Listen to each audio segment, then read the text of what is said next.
आज हम बात करने वाले हैं हेयर ट्रांसप्लांट में कौन कौन से ब्लड टेस्ट रिक्वायर्ड होते हैं और क्यों इनकी रिक्वायरमेंट पड़ती है।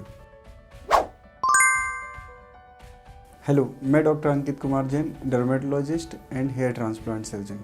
तो जैसे हेयर ट्रांसप्लांट एक सर्जिकल प्रोसेस है जिसमें हम कहीं ना कहीं थोड़ा कट देने वाले हैं, वहाँ थोड़ी ब्लीडिंग होने वाली है। तो इन चीज़ों को ध्यान में रखते हुए कुछ चीज़ें एवेल्युएट करना ज़रूरी है। सबसे पहला टेस्ट आता है कंप्लीट ब्लड पिक्चर या कंप्लीट ब्लड सेल काउंट। इसमें क्या होता है, हम डिफरेंट जो बॉडी की सेल्स होती हैं उनकी स्टडी करते हैं।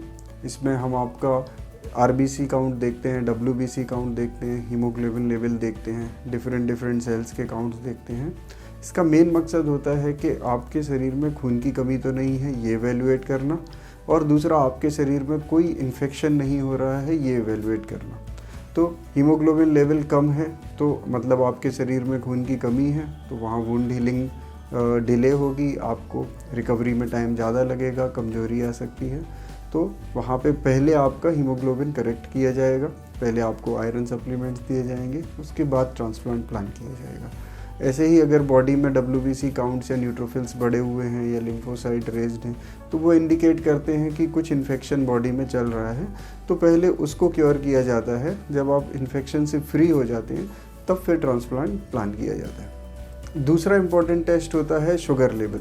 शुगर लेवल यानी कि अगर आपका शुगर लेवल रेज्ड है या फिर आप डायबिटिक हैं तो उस केस में वुंड हीलिंग डिले हो जाती है। जो वुंड आपका 5 दिन में 7 दिन में हील होना चाहिए वो कई बार 2 वीक या ज़्यादा ले लेता है। सेकंड, वो वुंड इन्फेक्टेड होने के चांस भी ज़्यादा रहते हैं। तो नॉर्मल एंटीबायोटिक से जो वुंड हम इजीली इन्फेक्शन से प्रिवेंट कर सकते हैं वो कई बार डायबिटिक पेशेंट में नहीं हो पाते, तो हमें हायर ग्रेड ऑफ एंटीबायोटिक की नीड पड़ सकती है। तो ऐसे केसेस में भी पहले इनका ब्लड शुगर लेवल कंट्रोल किया जाता है, इनको एंटी डायबिटिक मेडिसिन दी जाती हैं, उसके बाद ही इनका ट्रांसप्लांट प्लान किया जाता है। तीसरा इम्पॉर्टेंट टेस्ट होता है bleeding time, clotting time, APTT या पीटीआईएनआर। ये सारे ब्लीडिंग और क्लॉटिंग को चेक करने के लिए किए जाते हैं कि आपके शरीर में खून कितनी देर तक बहता है या उसका थक्का कितने समय में बन जाता है। अगर ब्लड बहुत ज़्यादा देर तक बहता है तो ब्लड लॉस के चांस बढ़ जाएंगे, या थक्का बनने में ज़्यादा टाइम लगता है तो भी ब्लड लॉस के चांस बढ़ेंगे। इससे शरीर में कमजोरी आ सकती है और पेशेंट शॉक में जा सकता है। तो ऐसे पेशेंट्स को भी पहले ही इवैल्यूएट किया जाता है कि उनका ब्लीडिंग क्लॉटिंग टाइम रेज्ड तो नहीं है। अगर ऐसा है तो उनको भी उससे संबंधित मेडिसिन दी जाती हैं ताकि वो चीज़ें करेक्ट हो सके। उसके बाद ही उनका ट्रांसप्लांट प्लान किया जाता है। अगला टेस्ट होता है इन्फेक्शंस, खून से फैलने वाले इन्फेक्शंस जैसे कि HIV, hepatitis B, hepatitis C. इस तरह के जो वायरल इन्फेक्शंस होते हैं ये ब्लड के थ्रू फैलते हैं। मेन इनका फैलने का तरीका जो रूट होता है ये निडलिस्टिक इंजरी होती है कि जैसे आप पेशेंट के ऊपर कोई निडल यूज़ कर रहे हैं और वो इन्फेक्टेड है और वही निडल आप किसी दूसरे पेशेंट को यूज़ कर दें तो यह इन्फेक्शन दूसरे पेशेंट में ट्रांसमिट हो जाएगा, या कभी कभार एक्सीडेंटली डॉक्टर या स्टाफ को वो निडल लग जाए तो उनको भी ये इन्फेक्शन हो सकता है। तो इससे बचने के लिए इनकी स्क्रीनिंग पहले ही कर ली जाती है ताकि ये क्रॉस इन्फेक्शन ना हो। अगर पेशेंट को HIV है और उस पेशेंट का ऑपरेशन हो रहा है तो यूनिवर्सल प्रिकॉशन लेने होते हैं। बहुत सारी ऐसी चीज़ें होती हैं जो हमें एडिशनल यूज़ करनी पड़ती हैं।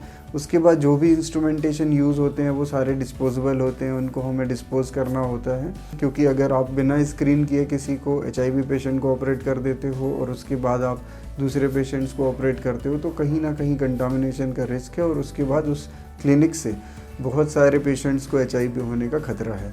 इवन उसके स्टाफ को, डॉक्टर्स को भी HIV होने का खतरा है। तो इसलिए ये बहुत इंपॉर्टेंट है। Same hepatitis B and hepatitis C में होता है, तो इसलिए ये सारे टेस्ट करना बहुत ज़रूरी है और इनको स्क्रीन करना बहुत इम्पॉर्टेंट है। इसके बाद जो बाकी टेस्ट होते हैं आपके liver function test, kidney function test, ये कराए जा सकते हैं। यंग पेशेंट में जनरली ये नॉर्मल ही आते हैं। ओल्ड पेशेंट में इनका सिग्निफिकेंस बढ़ जाता है जहाँ हमें कुछ किडनी या लिवर से रिलेटेड प्रॉब्लम हो सकती है।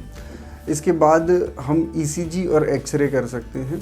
ये भी अगेन यंग पेशेंट्स में जनरली नॉर्मल आते हैं। ओल्ड पेशेंट में हो सकता है उन्हें थोड़ा बहुत कुछ लंग्स में या फिर हार्ट में कुछ इरेगुलरिटीज़, कुछ प्रॉब्लम्स हों, या कई बार अगर हमारी फैमिली हिस्ट्री बहुत स्ट्रॉन्ग है कि हमें हमारे घर में हार्ट अटैक की हिस्ट्री है, कार्डियक प्रॉब्लम्स की हिस्ट्री है, तो हमें ईसीजी ज़रूर कराना चाहिए। और अगर एक्सरे कराने की नीड होती है, अगर जैसे घर में किसी को अस्थमा है या सीओपीडी है या क्रोनिक लंग्स डिसीज़ेज़ हैं, तो हमें एक्सरे भी ज़रूर करा लेना चाहिए। तो एक्सरे और ईसीजी हमें करा लेने चाहिए ताकि हम ऐसी कोई चीज़ से ना गुजर रहे हों कि वो अंदर ही अंदर चल रही है और फिर सर्जरी के समय वो एग्जेजरबेट हो जाए, एकदम से हमारी सांस चलने लगे या हमारी हार्ट रेट रेगुलर हो जाए और हमें कोई बड़ी नुकसान हो जाए। तो इन चीज़ों को ध्यान रखते हुए इन सब की स्क्रीनिंग भी बहुत इम्पॉर्टेंट होती है। ये सारे ब्लड टेस्ट करके हमें एक एमडी मेडिसिन, जो कि हार्ट और ये चेस्ट फिजिशियन होते हैं, उन स्पेशलिस्ट का एक ओपिनियन लेना चाहिए कि पेशेंट का लंग्स स्टेटस, हार्ट स्टेटस, ये सारा बिल्कुल सही है, सर्जरी के लिए टोटली फिट है। इसके बाद हमें सर्जरी प्लान करनी चाहिए। तो ये सारे कुछ टेस्ट होते हैं जो कि हमें हेयर ट्रांसप्लांट के पहले करना चाहिए। आपके डॉक्टर जनरली आपको ये टेस्ट सजेस्ट करेंगे। अगर कोई क्लिनिक पे आपको ये टेस्ट सजेस्ट नहीं किए जा रहे हैं, तो आप कोशिश करें वहाँ सर्जरी करना अवॉइड करें, बिकॉज़ वो आपकी सेफ्टी के लिए प्रिकॉशंस नहीं ले रहे हैं और ये आपकी सेफ्टी के साथ दूसरों की सेफ्टी भी कॉम्प्रोमाइज़ कर रहे हैं। तो ऐसे क्लिनिक्स पे जहाँ इन टेस्ट को ज़्यादा वैल्यू नहीं दी जा रही है, उन क्लिनिक्स पे ट्रांसप्लांट अवॉइड करें, बिकॉज़ ये सर्जिकल प्रोसेस है और इसमें ये मैंडेटरी होते हैं। तो उम्मीद है ये जानकारी आपको यूज़फुल लगी होगी, ये वीडियो आपके काम आया होगा। अगर अच्छा लगा तो इसको लाइक और शेयर करें। अगर आप ट्रांसप्लांट से रिलेटेड, हेयर लॉस से रिलेटेड या ट्रीटमेंट से रिलेटेड कुछ जानकारी चाहते हैं तो कमेंट करके पूछ सकते हैं, या हमारे स्क्रीन पे चल रहे व्हाट्सअप नंबर पे आप व्हाट्सअप कर सकते हैं या कॉल भी कर सकते हैं।